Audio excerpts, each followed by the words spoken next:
you guys for joining us. We're going to cover a couple of bigger trends that I don't feel like are being covered as well. We're going to address the smaller micro factors that are definitely driving a lot of the market right now. But I'm going to have Paul start off and kind of give us just a little bit of a experience, and then I'll start to cover some of the detail and give some of my own opinions and thoughts, and we'll go from there. Great. Thanks, Kyle. Yeah, as I reflect on my 40 years in this industry, crazy. Started when I was 6, of course. But yeah, it's just been really interesting to see these cycles and how everything seems to cycle, but there's always different reasons why these cycles occur or why we think they occur. But one of the things that I reflect on is that many times we're asked by clients or just in conversation, hey, can we time the market? In other words, can we get out of the market before it goes down and then wait till it goes to the bottom and get back in and ride it back up? And that would be wonderful. Obviously, we'd all love to do that. We don't believe that that is a strategy that works or can work over a long period of time. Sometimes people get, lucky or blessed and they have some timing efficiency that works out okay. But for the most part, it's been proven to be a really ineffective strategy when we look at managing wealth for the long term. I reflect back on the Depression. I wasn't around here then. I'm not that old, but in the Depression, even though the market dropped 80% over a number of years, there were several times in that long slide where the market went up 20 or 30 or more for a period of time. And so that's why market timing is so difficult. It happened in 2007, 8, and 9. We saw it. I lived through that, and many of you did also. In 2007, about October, the market peaked. And then over the next year and a half to March of 2009, it dropped about 60% on the S&P. Again, but there were 2 time periods, there was at least 2 in there where the market had a nice run up. And so again, from a market timing perspective, we'd all love to be able to say, get out at the top and get in at the bottom, but where is that bottom? And if the market starts to whipsaw like that, which it almost always does, then you really can get hammered twice, so to speak, getting out, more towards the bottom, getting back in towards the top, and then riding it down again even further. And so, that's what this chart is really illustrating, Paul. The question I always ask is, okay, cool, you got out at the right time. When do you get back in? Exactly. Unless you're in such a position where you can sit on cash for the next 30 years and fund your retirement, what else are your options? Especially in an environment where you have 7% inflation. So yeah, technically on that math, if you're sitting in cash, you're losing 7%. Losing money, right. Yeah, so the chart here you're looking at just shows you if you missed 10 of the best days over a 20-year period, you give up about half of the return. That's 10 days out of 20 years. You think about that, that's pretty incredible. If you miss 20 days out of the 20-year period, or 1 day per year that the market does well, you give up 70% of the gains. So, pretty soon you're basically at 30 days, you're making nothing. And some of you remember that back about 8 or 9 years ago, we were running a version of asset timing, if you will, and trying to predict trends so that we could make adjustments. We didn't go in and out of the market, but we tried to adjust the portfolio. And even that proved to be, quite frankly, not successful. We didn't do badly, but we didn't do well. And we ended up basically just breaking even over a couple-year time period. So yeah, I'm 100% convinced that market timing is a fool's game, and very few people have ever done it successfully over a long period of time. So one of the things that encourages me about what's going on right now, Kyle and I have talked about this, is the consumers really are feeling very discouraged. You might say, well, why is that an encouragement to you? Well, because history shows that the market often bottoms when consumer sentiment is at its lowest point. So you can see that here, Kyle just pulled that up, but some of the really lowest points in terms of consumers and how we felt were near or very close to the bottom of a bad market. And so we're there today. We're lower today than any time over this 50-year period that you're looking at. So we've never been at this level of discontent or concern or lack of confidence in where things are at and where they're going. And it's, what's interesting about this? You look, and basically consumer sentiment right now, generally, and I'm going to get into this trend too, but this census is largely driven by the baby boomer population, right? And that's about 70s is about when they started their journey through the markets. And you saw what that looked like in the 70s, 80s, and even into the 90s. That was that generation. But what's basically being assessed right now is that this is the worst time that you've ever been through based on emotions and surveys. It's saying this is worse than 2020. This is worse than 2008. This is worse than 2000, 2001. This is worse than 87. This is actually worse than when we actually experienced stagflation. I mean, that's a huge disconnect, and we'll fill in some of these gaps, but that's be fearful when others are greedy. That's what Warren Buffett says. Sir Franklin John Templeton. Yep. He says, bear market or bull markets are born on pessimism, grow on skepticism, mature on optimism, and die on euphoria. And what I would tell you is that this is not euphoria. No. Yeah, and we've talked about this, Kyle, but corporate profits are also very strong and projected to do even better, get stronger. So again, another real positive thing that we see in terms of data to try to take some of the emotions out of these kind of decisions, which whenever you're making these major decisions on emotion, you're really taking a lot of risk that your emotions are driving you rather than data in terms of making these decisions. So you can see here the blue from 22, 23, and 24. Again, the projections are really strong earnings growth, stronger than what we've had really since the recovery from COVID, but looking back over the last 35 years, stronger than any other time period in that long history. So a very, very positive sign. Yeah, I'm going to add into this really because there's a big higher level thing that's at play, obviously, on why this is going to happen. This is an outcome, but there's a driver that's driving all of this. It's even driving the problems that we're having. Why this presentation was titled "Growing Pains" is because we are still in an expansionary period. Expansionary is not a stock market term; it is an economic term.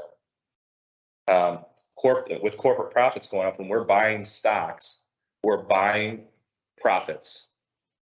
Okay, we are buying the opportunity to participate in the biggest, largest, most successful 6,000 companies in the world. That's what we're doing. And when you hear S&P 500, that's the top 500 of those 6,000 plus. When you hear Russell 1000, that's the top 1,000 of those 6,000 companies. And there are 32.5 million businesses in the United States.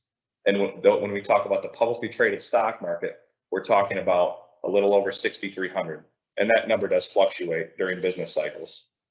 But I just think it's interesting. I want to get to higher trends here in a minute, but there's a bigger driver that's at play here. And that's, I think, what we're trying to understand is, to Paul's point, we can't market time. We can't. Well, because that's gambling. Really, if you're trying, there's a difference between gambling and investing. And it really is time frames. If you're trying to succeed in a day, our business's profits change every day. So, and it could change because somebody brought in a new account. It could change. And I'm talking about just businesses in general. It changes for a multitude of reasons. It could change because you lost your key employee tomorrow. How does anybody know that that's what's going to happen? How did anybody predict that Jeff Bezos was going to get divorced and half of Amazon value was going to go someplace else? You don't project those things. You bet on those things. And what we're trying to do is invest in companies with profits, not gamble. Yeah, you mentioned Warren Buffett, he's well-known, probably the best known investor. And he always talks about not buying stocks, but buying businesses. He invests in a business that he knows, that he understands, and that has a long track record. And that's what he does. He buys and he very seldom sells. He just is an acquirer. Even at age almost 90 now, he's still buying businesses for his clients who own his shares in his Berkshire Hathaway company that he manages. So that's really the best way to look at all this data is what can we do to invest in good quality businesses, buy them and hold them for the long term. That's the best, most proven way of being successful in investing, not let's get in here and get out here and try to make a buck on a trade. That, like Kyle said, that's gambling, and that's not what we're about for sure. And we don't think you are either, but just keep that in mind as we invest for the long term. There's going to be volatility. There's going to be these ups and downs. They really are an opportunity. I believe that right now the multiple on earnings is very low, and that creates a great opportunity to invest additional funds if you have them available, or reallocate maybe some dollars out of certain areas into other areas. So yeah, I'm going to kind of transition into the bigger trends. Yep. We start by talking about, I want this to be different than what you're seeing on CNBC and Fox News and CNN and MSNBC. You can get that anywhere, but and they'll give you the micro stuff that's happening. You'll have technical traders that'll, I would think we're at a bottom because of this. What's really the driver of all of this is us. It's people. Babies. It's people. It's population. And so I'm going to kind of take you on a walk back through some of the history that's happened in the markets, but kind of try to keep this as high level as I can. But generally, we start talking about interest rates and who's president and what's going to happen here with the tax code. But all of that is a result of the amount of people that we actually have in our labor force and as consumers. That's how I'd simplify this. And when the baby boomer generation went through 2000, 2011, well, I'd start off by saying what you're experiencing right now is more emotional than practical. And it's okay. I'll get into why that makes sense. Not good, not bad, just a reality. When you went through 2000 to 2011, those are the periods that I'm really concerned about, because profits are going to bleed for a while, right? A contractionary period is when we go. So look at this chart right here so I can kind of lock this in your mind, 2000 to 2011. And I'll explain. You saw the baby boomer generation go through 1976 to 1999. About 23, 25 years. That's the average span of an expansion. And if you kind of think about it, it has to be that way. Otherwise, nobody would, if it didn't win more than it lost, people would not invest in the stock market. If you didn't make money more often than you lost money, people would never do this. But that period, that flat cycle, is a contraction. The breakout cycle that we're starting to see that we're only 10 years into is an expansion. And when we say expansions happen along with recessions. But let's go back here and see what was happening. Baby boomers were the largest generation to come through, and you saw that in the 70s, 80s, and 90s. What came behind them, and that's when these people became the primary representative of our labor markets, and it's how we started to rewire our businesses. We were used to being able to supply 70 million people with jobs and services and goods. Well, Gen X populated, and they only populated 64 million, around 55 million. Baby boomers at their height were about 72 million. So we dropped. Well, even if you had a good business strategy, even if you had your target market completely figured out and you had an awesome value prop, you still had less people to sell to. Period. It didn't matter how good of a business model you had. You had less people to sell to. And during those times, you have to contract your business or bring it back just to still exist. That is your motivation. That's not a good motivation. That's why they last longer. It's a negative motivation. You have to do a lot of hard work of laying people off, resetting your business, only to look forward to less revenues. That is what 2000 and 2011 really was. And when you looked at that chart that I just had up a second, I'll bring it back. But when you looked at that, we said that that was the tech bubble. And that was Mortgage. planes going into two towers. And then all of a sudden we said it was the housing market. Well, no, it wasn't that. It was actually just a contraction in population. And we didn't want to believe that that's what was really happening. Right? I mean, that's the reality. And then banks started lowering their lending standards. You got to 2008. 2008 was the housing crisis. I mean, it was, but what was the why behind that? Go like 5 levels deep on the why. And when you really get down to it, it was banking. It was people couldn't pay their loans. It was a lending problem, not a housing problem directly. It was indirectly. Driven by what you mentioned, which is lack of consumers to buy. Yeah. So to encourage people to buy, they kept lowering standards.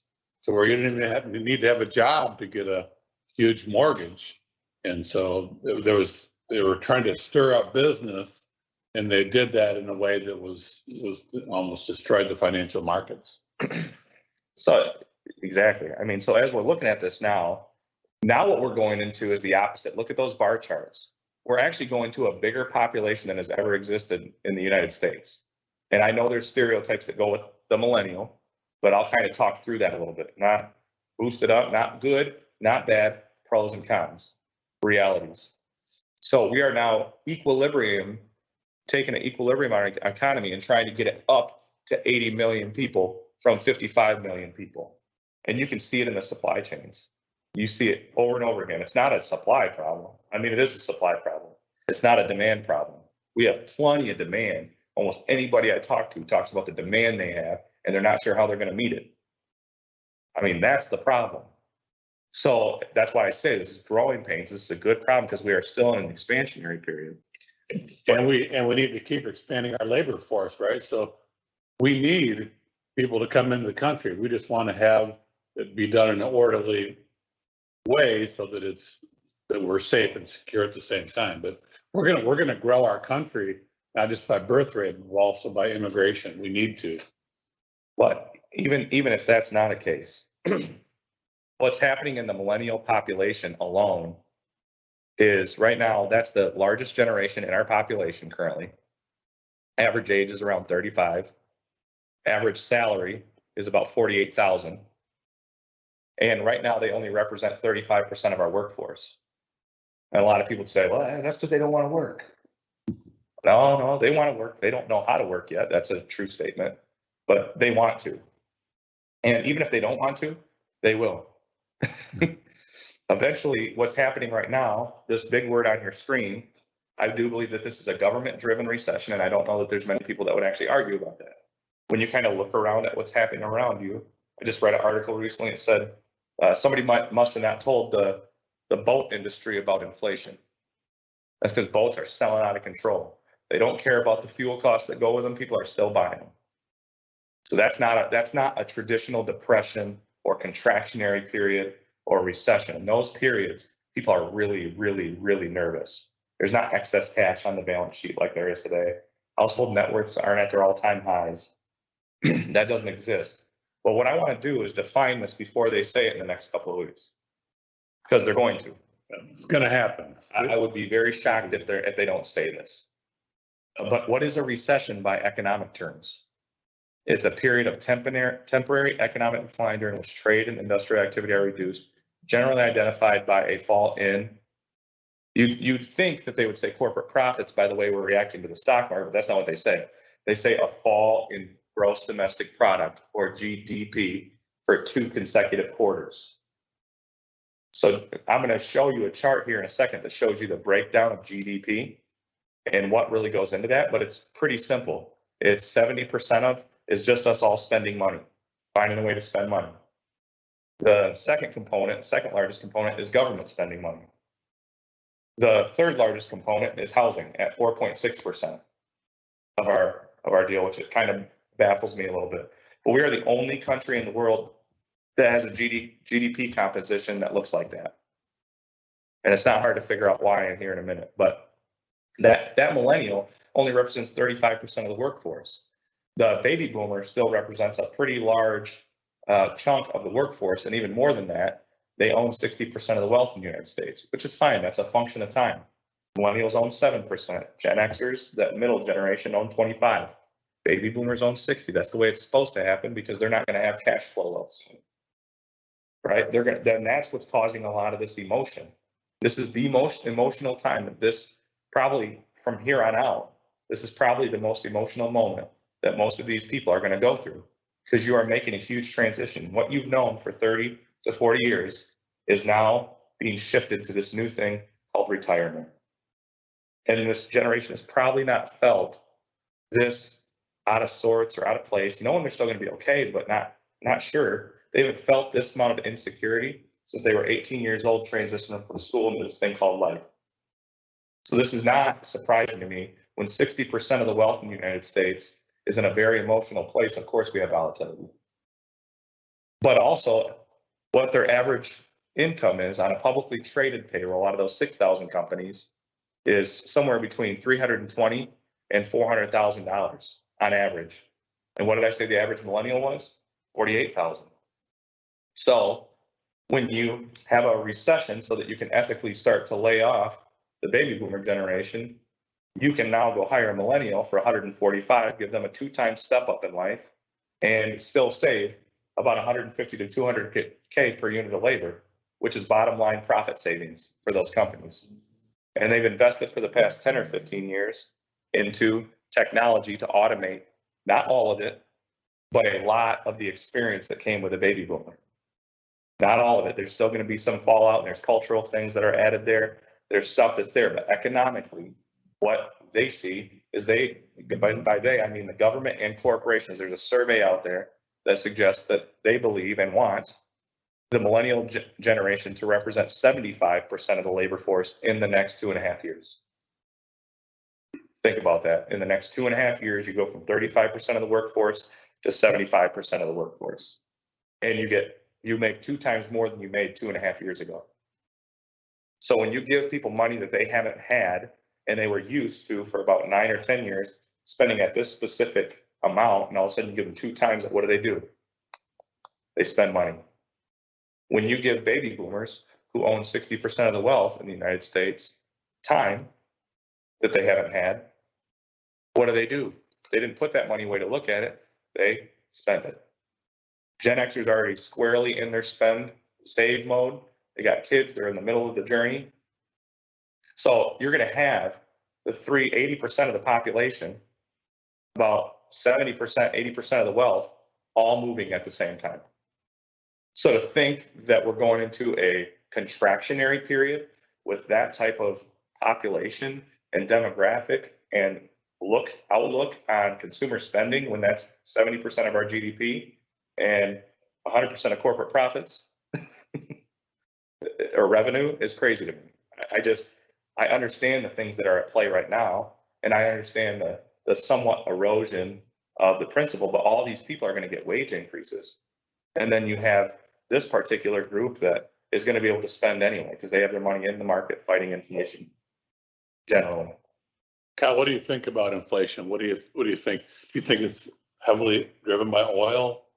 Big time. Yeah, I think energy, well, I know there's a chart that I have in here that shows the energy sector is 35 to 40% of our inflation that we're seeing in the inflation number. You think we'll get that under control with oil? You think we'll? Yeah. So what's different between now and stagflation? So I pulled up this chart, go back to stagflation, 1973 through 75. What we had is a 10.5% unemployment rate. Right now we have a 3.5% unemployment rate. We had inflation run from that time.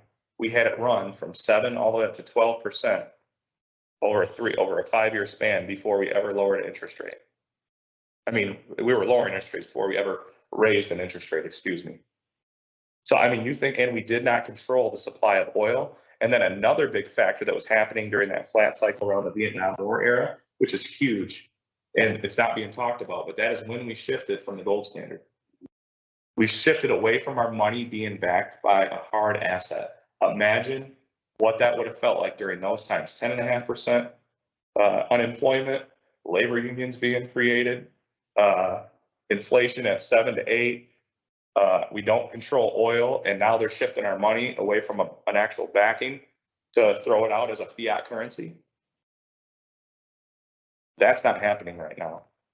And in 2018, we, for the first time, became the number one producer of oil and net export. And we actually learned to control our supply of oil. Go back to 2015 and think about what was happening at that point. They told the oil companies and our society that we only had like 80 years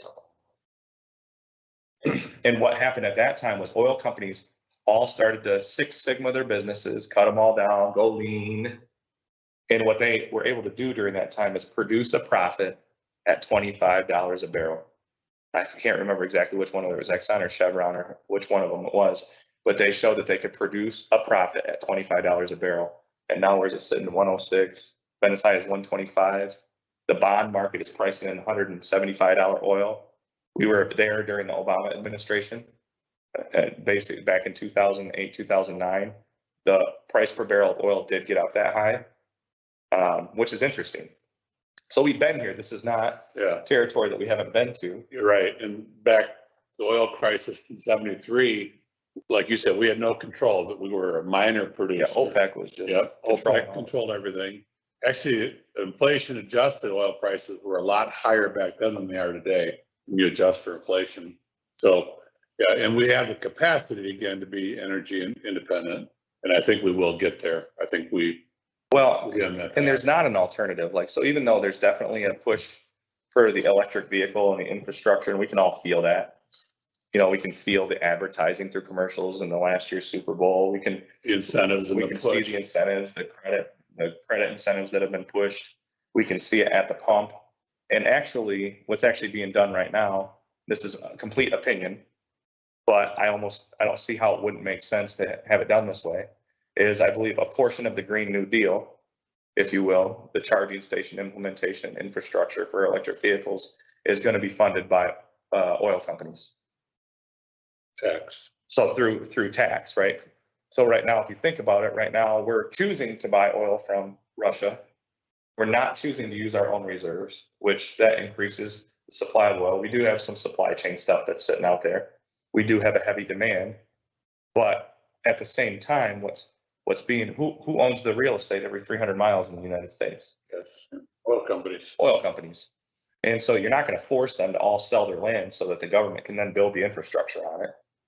And what the benefit for the government to have that done is that they get to tax it. So now when the oil companies make 100% profit this year, they're going to run the corporate tax at the end of the year and they're going to tax it. So to me, it's like, okay, and you're already starting to see it. I'm actually starting to see oil companies or gas stations starting to put charging stations alongside, but we do not have the infrastructure to have everybody switch to an electric vehicle right now. I think almost everybody knows that. And that's not the intention. That's not the intention. So in the interim, this is starting the process to start funding those things, knowing that it's not going to stay this way. And we would actually, if we did start producing our own oil, I don't care how you feel about it, again, feeling aside, if we started to do that, it changes the supply and demand equation and it would bring down the price of oil. It would, and it's more controllable than it has ever been for us. Yeah, the inflation thing, I do think it will be solved.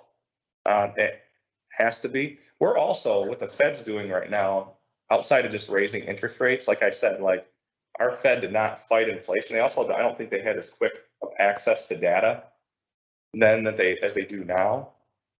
But they weren't raising interest rates during that time. That's what I was saying. This is like during the Jimmy Carter and everything else that was happening with low unemployment, and it had a hard time justifying raising interest rates.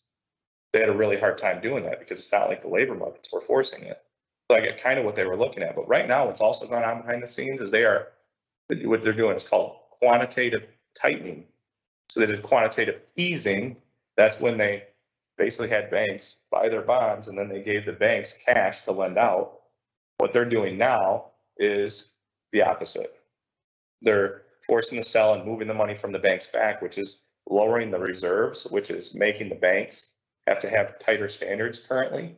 And then they're also raising rates at the same time. And then the government spending portion has actually decreased. That's, I think, the kicker. Stereotypically, you'd think that right now that it's probably up It's actually not. Government spending has actually dropped since November, actually. And it's dropped to the tune where it affects our GDP by about 250 to 500 billion, depending on which metric you're looking at. Well, that alone can adjust our GDP, which would also form a recession. And how I look at why would you want a recession? Look at these corporations. We just talked about the dynamic with millennials and baby boomers. So why not? Why wouldn't I want a recession? Especially if it's not an earnings recession, it's not impacting my profits or my business. What it does is create an opportunity for me to have a conversation with that $400,000 baby boomer on my payroll and do it in an ethical way to have them understand that maybe it's time to retire so that I can go find that cheaper unit of labor and get a double benefit of that. Now I have a better consumer. But not only do I have somebody who's cheaper for my labor side, I also have a better consumer in the economy. And so you're not taking away this other person's ability to consume.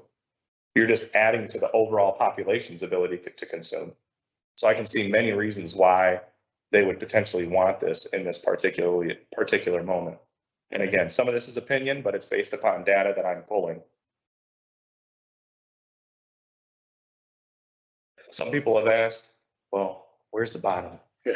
Paul? All the time, right? And I go, I don't know. But if I was going to give you a logical answer and not just the scapegoat answer of I don't know, I would go to this chart. And this is the S&P 500. This is the top 500 companies in the United States. And what it's showing you is the red dots. The red dots are how far down the market was at some point in the course of that year. The gray bars are where the market closed. Okay, so what you'll notice is 100% of the time that red dot exists. So that already means that the market's down at some point throughout the course of the year. The gray bar is where it closed, and what you'll notice is about 78% of the time the market closes positive, even though 100% of the time it's down from where it starts. So what I'm using, we did this in 2020, and you can reference this data to kind of get an idea. Well, in the worst markets, what's been that low point? So go to 2020 and look at that. It was a 34% decline. Go to 2008, that was a 49% decline. Go to 2000s, there was multiple 30% declines, and it wasn't because we were at war. Because there's many times where you can find us at war where we didn't see those declines. It's because our population was beginning to contract. Our labor markets were beginning to contract. We were realizing we can't keep going. We have to start contracting our businesses. That's really what happened during there. 87, technology went awry and markets dropped in one day, and a lot of you were around for that and saw that. So again, I asked myself, I go, okay, well, right now with everything that's kind of happening in the markets, admitted it's a lot of news and microeconomic factors, but are we having to price businesses right now like it was in 2020 where we were valuing these companies as if only 40% of the economy was going to run? Is this a 2008 where we priced the top 500 businesses in the United States as if they were never going to be able to borrow again? Is this where we're actually contracting because of population? Is this because of some kind of a technological flaw? No, it's not. It's not any of those. In fact, your biggest tech companies right now are extremely profitable. So for me, I got to look at this objectively and say, hey, well, generally, if it's not going to be objective and the subjective is going to exist, then I would say from that 24% that at worst, we should see a 34% decline.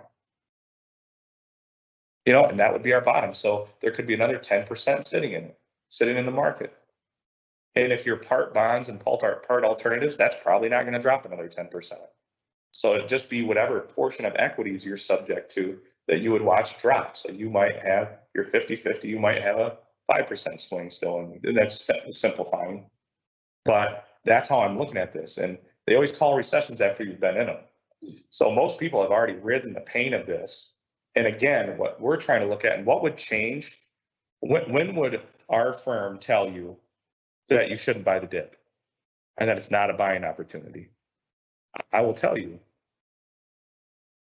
By the way, we are monitoring the chat. So if you have any questions, Katie's monitoring that and can pass those on to us. So if you have any questions, please let us know. So multiple factors will be at play when we really think we're going into that longer term recession. That's what I get worried about for people, right? And not even worried, just what would make me feel like a different strategy needs to be implemented. I mean, like a big time adjustment, not small adjustments of, I think I want to hold a little bit more value than grow. But if you look at Gen Z. Gen Z only populated about 62 million. And so there will come a time where they're our primary consumer, they're our primary labor markets. And at that point in time, you got to look back, and you're also going to recognize household net worths have fallen, corporate profits are down. Amazon's probably paying you a dividend because they're admitting to you they can't keep growing at 20% clips. Right now, Amazon just a year ago hired 400,000 employees. They're buying back their stock this summer with 25% of their cash. You don't do that when you think you're going into a depression. I got a question here, Kyle. Person is asking at the beginning of the year, after experiencing what we've experienced in declines this year, their account basically is now worth about what they invested. I assume it was not that long ago that they first invested. And the advice we've given them is to stay in there, stay the strategy, stay with the plan. Now wondering, is that still the best thing? Looking back in hindsight, is that still the best advice, or would there have been a different course that would have been better?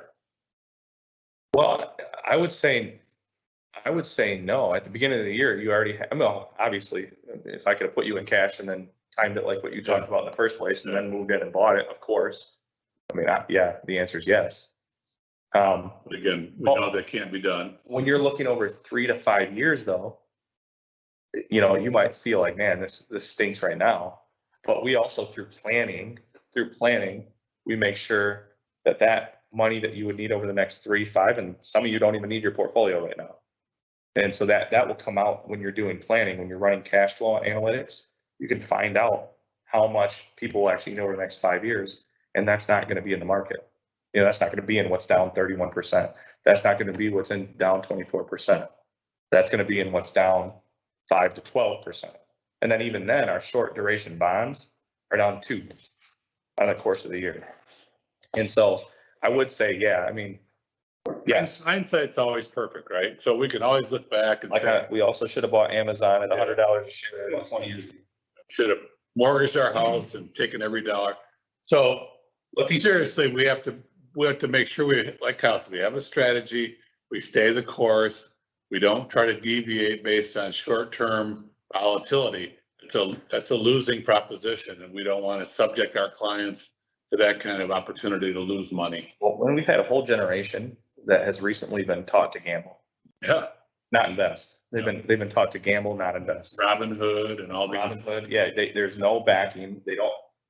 I did a study based on how many private businesses there are in the United States and how many CEOs there are of publicly traded corporations. 12% of people, through experience, will ever actually understand what it's like to own a business and participate in the profits. Truly understand it, be it through experience, right? Like I'm managing that, I get to feel that. The other 88%? Yeah. The other 88% are hoping that they learn through textbooks.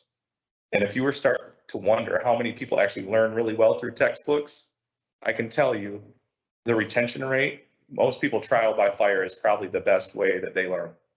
And so it's not surprising. People look, and they made the publicly traded stock market so easy to do. Like one day you don't feel like it, you don't have to go to an attorney and draft a dissolve for your business and wonder how that's going to impact your partners, or you don't have to do any of that. They made it too simple. You click a button and next thing you know, you invested it, you own part of Amazon profits, even if it's 0.0008% of small amount, 32 billion. There's still a profit calculation that's happening there. And then you think about why they have to assess quarterly. Well, it's because they have to figure out a system to reward people based upon their profitabilities on a regular. So it's not just smoke and mirrors.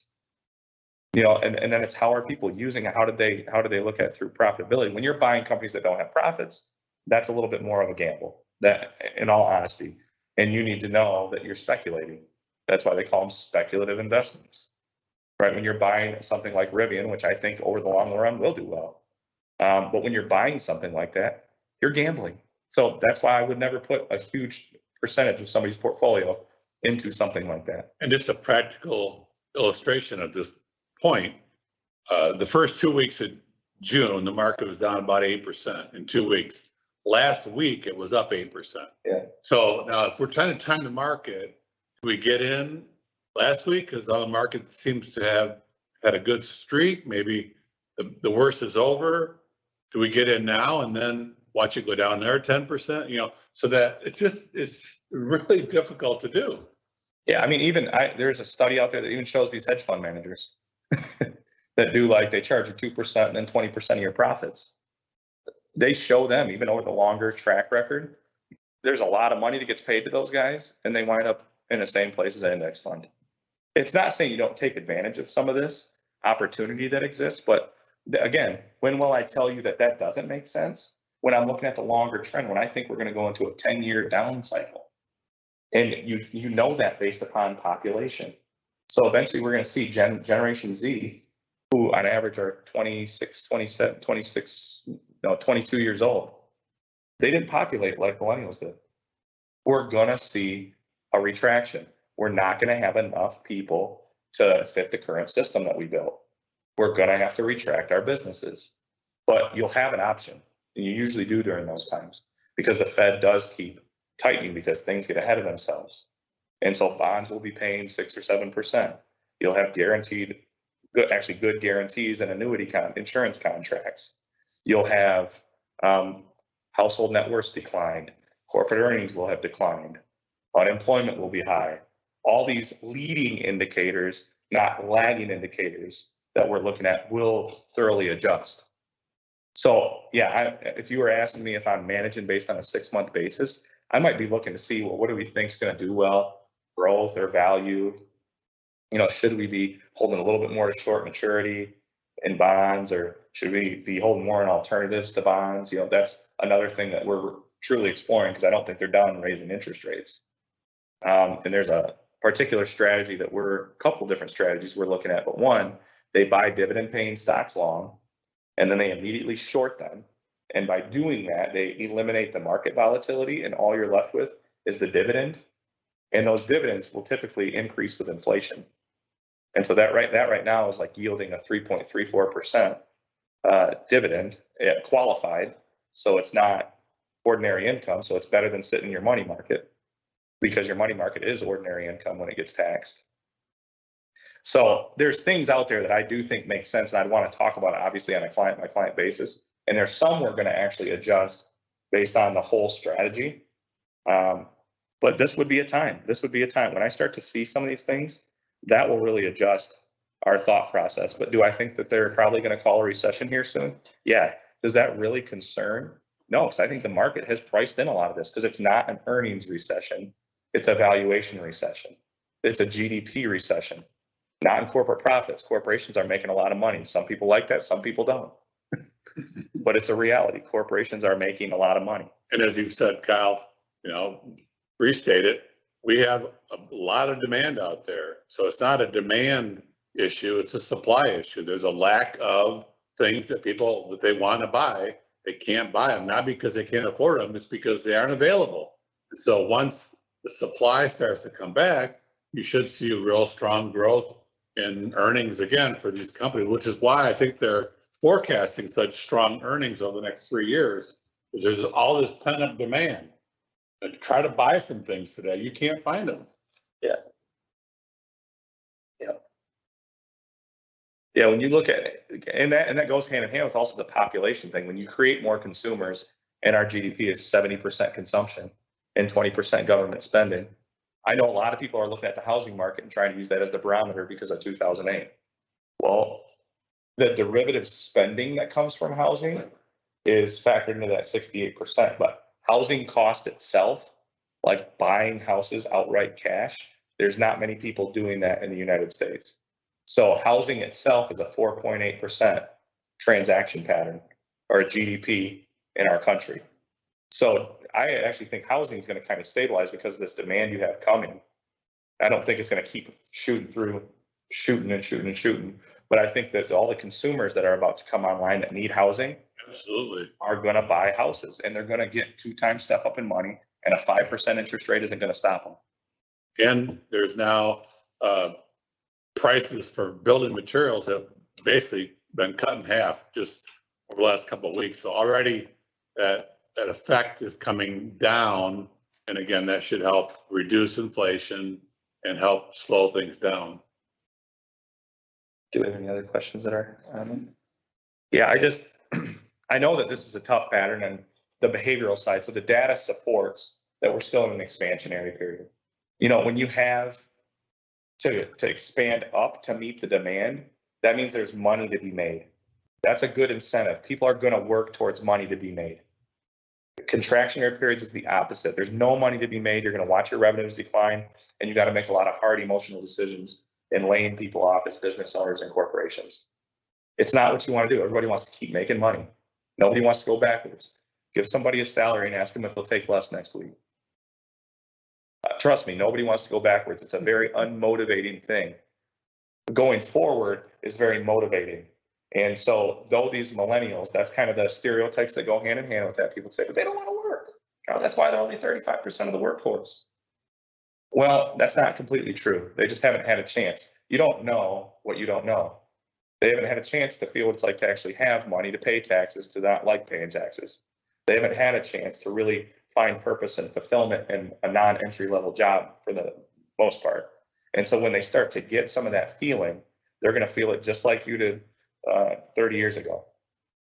You know, it's going to happen. I remember this generation, Paul. What were they called back in the 70s? The baby boomers. They had a title for them. Crybabies? Hippies. I think it was hippies. Right? And Yeah. and guess what those hippies brought us? Peace out, man. Those anti-war, free love, Woodstock following hippies. Smoke some things that you probably shouldn't be Hippies. smoking. What did they bring you? Microsoft, Apple, Yeah. Amazon. So again, when I kind of look at this, these people are going to be motivated to work. And the difference is, even if they're not, the automation and the innovation that's been created in these, especially in these corporate atmospheres, is going to allow them to still have a little bit of inefficiency compared to the baby boomer, but the company gets to pay them less for their lack of inefficiency. And then the company still saves money. And so even if they only have them come to work 3 days a week and then go down the slide at Google, guess what they are going to be? They're going to be the best consumers that have ever happened. And when you're the best consumers that have ever happened, you're going to be the best for the stock market. You're going to be the best for the economy. There's no way around that when you look at how our country's composed. The boomers, the whole generation changed everything. I mean, it created suburbs, it created 2 cars in the garage, it created all kinds of luxury items that used to be non-existent. And millennials will do the same thing. It's that volume of people coming through, it will change our society forever. It will. And so again, but the behavioral dynamics that exist here right now are what I understand. The market, I understand kind of to a degree where that's going over a 1, 3, 5 year span. What I don't, what bothers me or what keeps me up is how the people on the other side of this equation are feeling. You know, and that's what I have to help, right? You can watch CNN and Fox News and make an emotional reaction all by yourself. You don't need me for that. You don't need family capital management for that. You don't need anybody for that. You could just knee jerk and you'll follow it and you'll buy it all the highs and you'll sell it all the lows and you'll wind up with zero money and then you'll blame the stock market when it was really you. That's the reality. It's just what's your experience in it. And the more that you can shut off your emotions when it comes to it, as long as we've created a strategy to supply you with 5 years worth of your income so that you can make it through a 5 year, then good. I do want to be looking at where the trends are. That's not a lazy approach. It's a mature approach. It's a humble approach. It's not trying to be the guy that thinks they can predict and gamble and win in Vegas for you. That's not what we're trying to do as an investment company, as a financial planning company. That's not a plan. That's guessing. So we're trying to take the guesswork out, forecast based upon what you're trying to accomplish in the big picture, help manage the taxes on it, and help through these times that are really emotional, help us make the right decisions the best we can. That's really what we need to navigate through during this time. And so if there's anything that we can do, you need to call us. Give us a chance to help you out. Give us a chance to think through it with you and understand whether we are in the right strategy or not. Cal, I just noticed the note at the top left-hand side there. I didn't notice it at first. So there's 8 what they call sentiment peaks, where there was a strong expansion and people felt really good. A year later, the average return in the S&P was 4%. There are 8 troughs, and those are the low points. 8 times we had low points. A year later, the average in the S&P was up almost 25%. That's significant. Average 4 or average 25, you choose. But we're at a low point. We've never been this low in the 40 years or 50 years of this survey being out there. And so we'll see. A year from now, we'll be able to look back and say, yep, we should have or we shouldn't have. And in all honesty, when you take the capital asset pricing model and use corporate S&P 500 profits against the treasury, the bond market sets the risk-free rate. Part of that risk-free rate deal is how much S&P 500 corporations know they have to get you above and beyond. It's called the risk premium. It's all based upon treasury yields. So if it's at 4 or if it's at 2, they can give you a lesser return hypothetically because you can't go anywhere else to get it. The higher that gets, the higher the return they have to be able to give you so that you'll still invest with them. So this bond market sets the risk-free rate, and they set it based on all the worst case scenarios.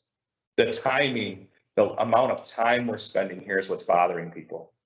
2020 was a worse year, at least as far as a actual decline and then a bounce back. Down 35, S&P comes back 35 to finish up 16. NASDAQ drops 40, covers the 40, and then makes another 35 by the end of the year. And that's why it didn't bother anybody, because by the time you even noticed that your portfolio was down, it was already starting to climb back up. This is the grind. This is the grind, and this is how they weed out investors. This is the grind. This is the part where you're either going to be cut out for it or not. They're going to stress test and find out how much of their investment dollars are froth and how much is soup, so that they can start investing for the long haul into these businesses. They don't want the gamblers. They don't want the froth.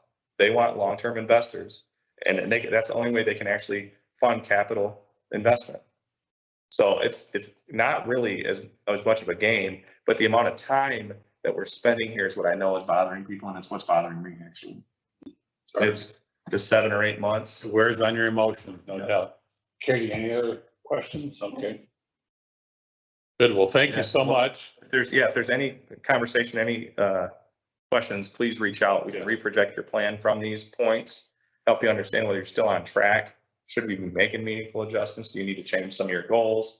I've been doing spot checks. I will put this out and then we can close up.